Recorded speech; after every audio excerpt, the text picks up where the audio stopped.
প্রিয় দর্শক, আসসালামু আলাইকুম। কথায় বলে দুর্জন ব্যক্তি বিদ্বান হলেও সে সবসময় পরিত্যাজ্য। আর আমাদের ক্রিকেটার সাকিব আল হাসান যতই জনপ্রিয় হোক না কেন, আর যতই ফেভারিট হোক না কেন, বাংলাদেশের টাইগার বলে যতই আখ্যায়িত করা হোক না কেন, ওই ব্যক্তিরই সবসময় পরিত্যাজ্য। কারণ এই সাকিব আল হাসান হচ্ছেন একজন লুবি ব্যক্তি। বিভিন্ন সময় বিভিন্নভাবে এই জুয়ার সাইডের বিজ্ঞাপন দিয়ে আলোচনার শীর্ষে থাকেন এই সাকিব আল হাসান। বেশ কয়েক মাস আগেও তিনি এই 1x বেটে বিজ্ঞাপন দিয়ে আলোচনার ঝড় বইয়ে দিয়েছিলেন এই বাংলার বুকে। জাতীয় দল থেকে বাদ পড়ার পরে তিনি কি করলেন, আবারও ওনার যে একটা লুভ, ওনার যে একটা চাহিদা, ওনার যে একটা আকাঙ্ক্ষা, ওটা তিনি সামলিয়ে রাখতে পারলেন না। আবারও কি করলেন, মোটা অঙ্কের অফার নিয়ে তিনি আবারও 1x বেট নামে এই জুয়ার সাইডের বিজ্ঞাপন তিনি দেন। বিষয় হলো, এত বড় একজন জনপ্রিয় মানুষ, একজন আওয়ামী লীগের একজন এমপি, এরপর বাংলাদেশের ক্রিকেট আঙ্গনের একটা উজ্জ্বল নক্ষত্র যাকে বলা হতো, সেই সাকিব আল হাসান এখন টাকার কাছে বিক্রি। বিষয়টা হচ্ছে, এই বাঙালি জাতি কি মানুষ চিনতে বারবার ভুল করছে?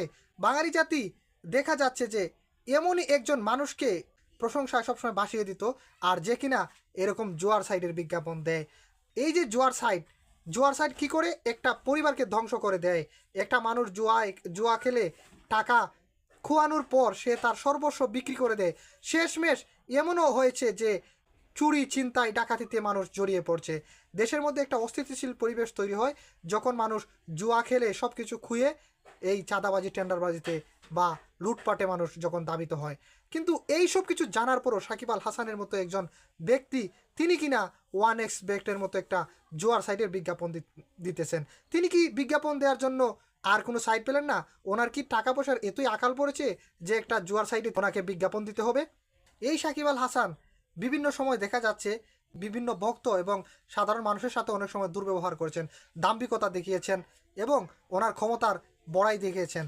বিগত বছরগুলোতে যখন তিনি আওয়ামী লীগের এমপি ছিলেন, তখনও তিনি ওনার ক্ষমতার দাপট দেখিয়ে বিভিন্ন জায়গায় দুর্নীতিতেও জড়িয়েছিলেন এই সাকিব আল হাসান। আর এই লুবি একজন ব্যক্তি শেষ পর্যন্ত এই দেশের স্বার্থ, এই দেশের মানুষের স্বার্থকে নিজের দেশের কথা ভুলে তিনি কি করলেন, এই জুয়ার সাইডের বিজ্ঞাপন দিতেছেন। ওনার কথা হচ্ছে, এই দেশ গুল্লায় যাক, এই দেশের যা হওয়ার হোক, আমার দরকার টাকা, আমার দরকার অর্থ। দুর্জন ব্যক্তি যে কোনো জায়গায়, দেশের যে কোনো স্থানে গিয়ে পৌঁছাক না কেন, তার দ্বারা কূটবুদ্ধি, তার দ্বারা খারাপ, তার দ্বারা ক্ষতিকর সব কিছু হওয়া সম্ভব। কারণ লোকটা তো খারাপ, সে তো ভালো না। সুতরাং তাকে যে জায়গায় রাখা হবে, তার মাথায় সবসময় খারাপ এবং দুশ্চিন্তা এবং ক্ষতিকারক চিন্তাধারাই তার মাথার মধ্যে আসতে থাকে সবসময়। এই সাকিব আল হাসান হচ্ছেন এই প্রকৃতির একজন লোক। এই সাকিব আল হাসানের মতো লুবি এবং জুয়ারির ভক্ত না হওয়াই ভালো। আগামীর দিন হোক এই সাকিব আল হাসান এই জুয়ারিকে বয়কটের দিন। এই জুয়ারিকে এই বাংলার বুকে এই দেশের আপামর জনগণ যেন আজীবন ঘৃণা করে যায়, এটাই আমার উদাত্ত আহ্বান।